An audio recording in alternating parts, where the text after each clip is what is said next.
আসসালামু আলাইকুম, কেমন আছেন সবাই? আমার খামারে কোয়েল পাখির খামারে কোয়েল পাখি কিসের জন্য খেয়ে নিচ্ছিল। যাই হোক, এটা দেখার জন্য আমি আসলাম রাত্রেবেলায়।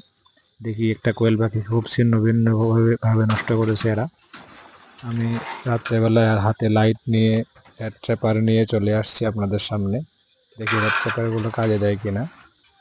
এখন মোটামুটি রাত্রি 10টা বাজে, বৃষ্টি হচ্ছে, তারপরও রেড ট্র্যাপার গুলো নিয়ে আসছি। রেড ট্র্যাপার দিয়ে যদি এটাকে ধরা যায় ইঁদুরে খাচ্ছে না সাপে খাচ্ছে, এটা যদি বুঝতে পারি তাহলে খুব ভালো হতো। আমি রেড ট্র্যাপারটা নিয়ে এখন এটাকে সেট করার চেষ্টা করছি।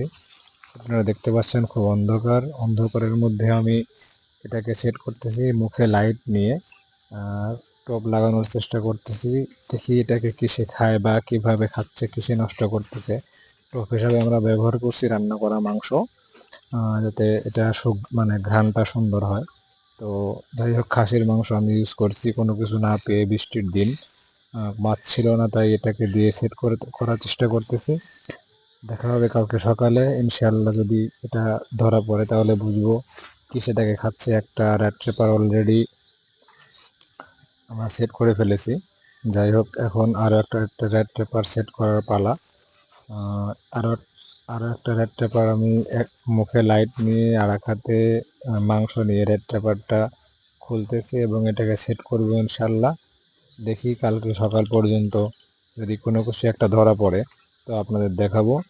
দোয়া করবেন সবাই রেড ট্র্যাপারটা যেন কাজে দেয়। কারণ যদি রেড ট্র্যাপারে কাজে না দেয় তাহলে বোঝা যায় সাপ অথবা মানে শিয়ালের যেটাকে বলে এটা হতে পারে।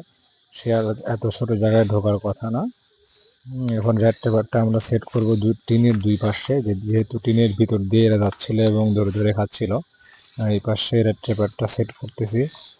রেড ট্র্যাপার একটা সেট করা শেষ, আপনারা দেখতে পাচ্ছেন। এখন আরও একটা বাকি, এটা ওই পাশে সেট করব ইনশাল্লাহ। দেখি কালকে সকালে এখানে কিসে আমার কোয়েল পাখিগুলোকে খাচ্ছে বা নষ্ট করতেছে যেটাই বলেন।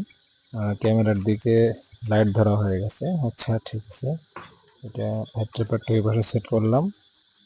ইনশাল্লাহ আল্লাহ যদি বাঁচা রাখে কালকে সকালে দেখা হবে আপনাদের সাথে। সবাই ভালো থাকবেন। আমার যদিও